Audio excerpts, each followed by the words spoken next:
अस्सलाम वालेकुम prep class. आज आपने उर्दू पेज नंबर 27 पर सफ़ा नंबर 27 पर आखिरी हर्फ से अल्फाज की जो है उसकी किताब खानी करनी है। ठे टे के साथ दो चश्मी है मिलाई ठे, ऊपर वाला सारा आपने रिवाइज कर लेना है।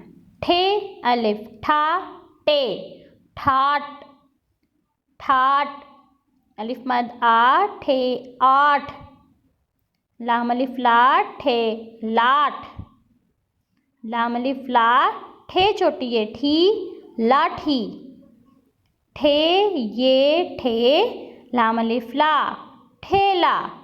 फिर से ठे अलिफ ठा टे ठाट, अलिफ मदा ठे आठ, लाम अलिफ ला ठे लाठ, लाम अलिफ ला ठे छोटी ये ठी लाठी, ठे ये ठे लाम अलिफ ला ठेला, ठे अलिफ ठा टे ठाठ से, बे ये बै ठे बैट बैट, ठाठ से बैट।